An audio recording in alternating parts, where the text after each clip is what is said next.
যে হাদিসে আছে ঈদে মিলাদুন্নবী সাল্লাল্লাহু আলাইহি ওয়াসাল্লাম উদযাপন করা বেদাত। যদি আপনি পান তাহলে আমাকে একটু বলবেন, আমাকে কমেন্ট করে জানাবেন বা আমার হোয়াটসঅ্যাপ নম্বর দেওয়া আছে, হোয়াটসঅ্যাপে যোগাযোগ করবেন। আর আপনি যদি ঈদে মিলাদুন্নবী সাল্লাল্লাহু আলাইহি ওয়াসাল্লাম উদযাপন করা আমিও বেদাত বলতে পারি, তবে আমি যদি বলি বেদাত তাহলে আমি বলবো বেদাতে হাসানা। আপনার কাছে আমার অনুরোধ, আপনি তো বেদাত বলেছেন কিন্তু আপনি জানেন না যে বেদাত কাকে বলে। বেদাত হচ্ছে যে কাজগুলো আগেকার সময়ে ছিল না কিন্তু বর্তমানে যে নতুন কাজগুলো করা হয় এগুলোকেই বেদাত বলা হয়। তাহলে আমার অনুরোধ, আপনি তো ওয়াজ মাহফিলে যান, আপনি যে মাইকে বসে ওয়াজ করেন এই মাইকও তো ব্যবহার করা বেদাত, কারণ মাইকে রাসূলুল্লাহ সাল্লাল্লাহু আলাইহি ওয়াসাল্লামের জামানায় ছিল। তাহলে আপনি এগুলাকে, যে বেদাতগুলা হচ্ছে সঠিক পথে এবং ভালো কাজে ব্যবহৃত হয় তাকে বেদাতে হাসানা বলে।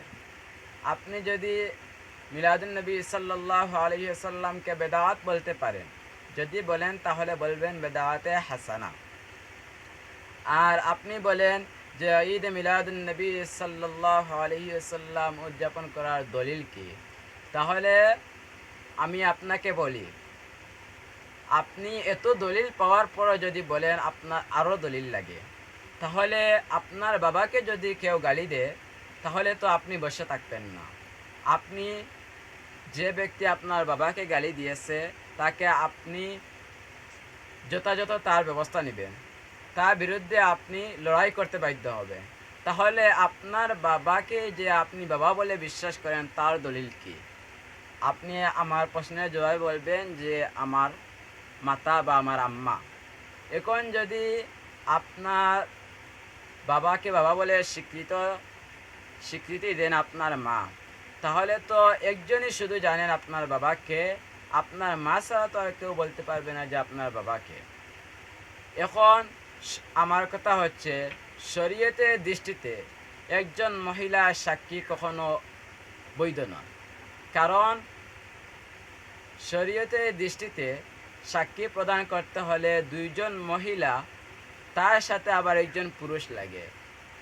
এই দুইজন মহিলা আর একজন পুরুষ যদি একটি সাক্ষী দেয় তাহলে এই সাক্ষীটি গ্রহণযোগ্য। এখন এখানে তো এই দুইজন মহিলা নয় আর একজন পুরুষ নয়, এখানেই শুধু একজন মহিলা। আপনার মা তো একজন, যদি আপনার মা একজন হন তাহলে তো একজন মহিলা আপনাকে দলিল দিয়েছে। এই একজন মহিলার দলিলে যদি আপনি সন্তুষ্ট হয়ে যান, আপনি যদি আপনার বাবাকে বিশ্বাস করেন একজন মহিলার দলিলে, আর আসলে একজন মহিলার দলিল শরীয়তের দৃষ্টিতে গ্রহণযোগ্য না, তাহলে আপনি এত দলিল পাওয়ার পর কেন দলিল খুঁজেন? যাই হোক, আপনি দলিল খুঁজছেন, আপনি দলিল নিয়ে নেন। কারণ কোরআন শরীফে আল্লাহ সুবহানাহু ওয়া তাআলা ইরশাদ করেছেন, প্রথমেই হচ্ছে ওয়ামা আরসালনাকা ইল্লা রাহমাতাল লিল আলামিন। আল্লাহ তাবারাকা ওয়া তাআলা তার পিয়ারা হাবিবকে এই সমস্ত বিশ্ববাসীর জন্য রহমত হিসেবে প্রেরণ করেছেন। সুবহানাল্লাহি ওয়া বিহামদিহি সুবহানাল্লাহিল আযীম। অন্য আয়াতে আল্লাহ সুবহানাহু ওয়া তাআলা ইরশাদ করেন, লা ইন শাকারতুম লা আযীদান্নাকুম ওয়া লা ইন কাফারতুম ইন্না আযাবি লাশাদীদ। বান্দা, আমি তোমাকে নিয়ামত দান করেছি, তুমি নিয়ামতের শুকরিয়া আদায় করো। আর যদি নিয়ামতের শুকরিয়া আদায় করো তাহলে আমি তোমাকে নিয়ামত আরও বাড়িয়ে দেব। আর যদি তুমি শুকরিয়া আদায় না করো তাহলে তোমার জন্য নিয়ামতের দরজা বন্ধ করে দেওয়া হবে। তাহলে আগের আয়াতে আমরা দেখলাম নবী করিম সাল্লাল্লাহু আলাইহি ওয়াসাল্লাম আমাদের জন্য রহমত, আর এই রহমত হিসাবেই নবীকে প্রেরণ করা হয়েছে। বিদায় আমরা শুকরিয়াতান হিসাবে এই ঈদে মিলাদুন্নবী সাল্লাল্লাহু আলাইহি ওয়াসাল্লাম পালন করি। ঈদ শব্দের শাব্দিক অর্থ হচ্ছে আনন্দ বা খুশি। আপনি জানেন হয়তো ঈদ শব্দের একটি অর্থ, কিন্তু ঈদ শব্দের একাধিক অর্থ রয়েছে। আপনাকে প্রথমে পরিপক্ক জ্ঞান অর্জন করতে হবে, তারপর আপনি দলিল খুঁজবেন। ঈদ শব্দ এখানে এই শাব্দিক অর্থে ব্যবহৃত করা হচ্ছে আনন্দ বা খুশি। বছরের মধ্যে যে দিনটি বারবার ফিরে আসে তাকে ঈদের দিন বলা যায়। আমরা ঈদের দিন কিসের জন্য বলি বলেন? বছরে 12ই রবিউল আউয়াল বারবার চলে আসে, বিদায় আমরা এই দিনকে ঈদের দিন বলে থাকি। আর মিলাদুন নবী সাল্লাল্লাহু আলাইহি ওয়াসাল্লাম হচ্ছে, মিলাদ শব্দের শাব্দিক অর্থ হচ্ছে জন্ম বৃত্তান্ত।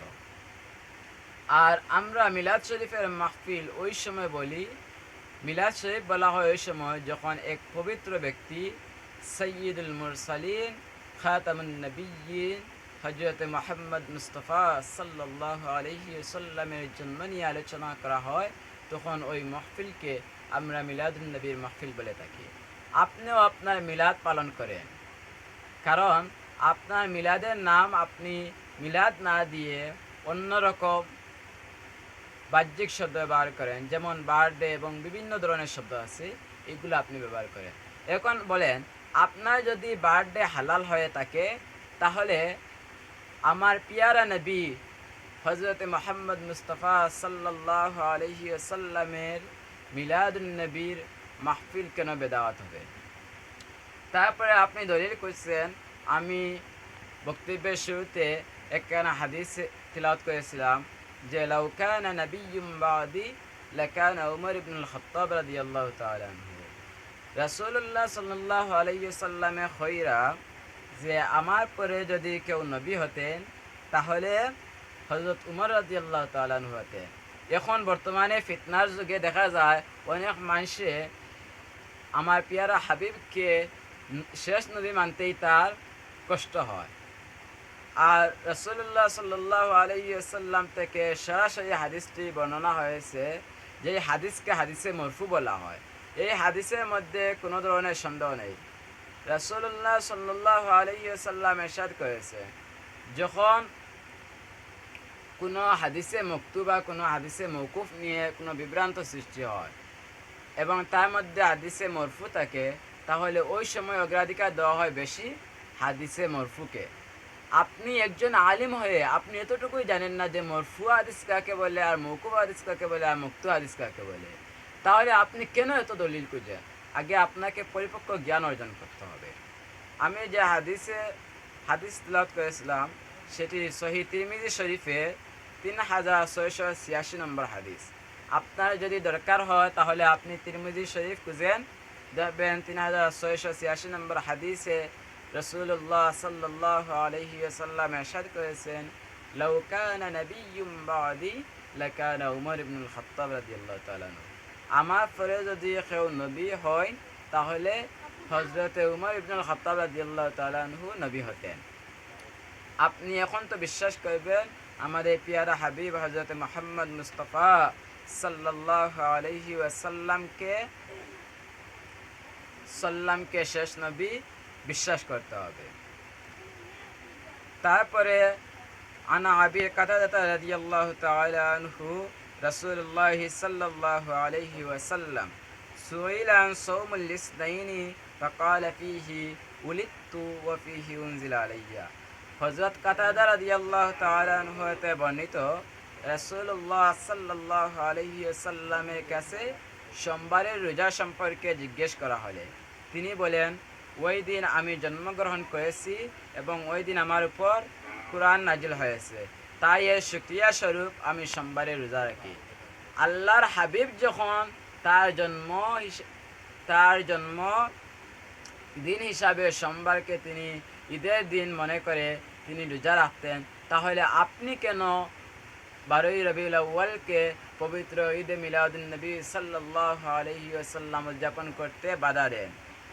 আমি যে হাদিসে কারিমা তিলাওয়াত করেছিলাম সেটি হচ্ছে সহিহ মুসলিম শরীফে 2640 নম্বর হাদিস। অন্য হাদিসে দেখা যায়, ওয়াসসালামু আলাইয়া ইয়াউমা উলিদতু।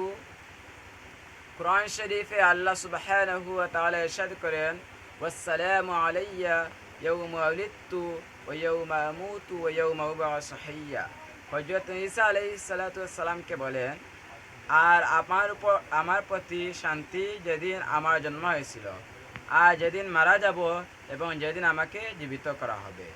এই দ্বারা প্রমাণিত হচ্ছে যে সকল নবীদের জন্ম মৃত্যু পুনরুত্থানের দিনগুলো বিশেষভাবে সম্মানিত। যদি তাই হয়ে থাকে তাহলে আমাদের প্রিয় নবী হযরত মুহাম্মদ মুস্তাফা সাল্লাল্লাহু আলাইহি ওয়াসাল্লামের শুভাগমনের দিন আমরা কেন বিশেষভাবে পালন করব না? আপনি এত দলিল পাওয়ার পরও যদি আপনি বিশ্বাস না করেন তাহলে তাহলে আপনার মধ্যে আকল এবং বিবেক বলতে কিছুই নেই। আপনি বলবেন আমি দেওবন্দি বিদায় আমি মিলাদুন নবী সাল্লাল্লাহু আলাইহি ওয়াসাল্লাম পালন করি না, মিলাদুন নবী সাল্লাল্লাহু আলাইহি ওয়াসাল্লামকে আমি বিদআত করি। ভাই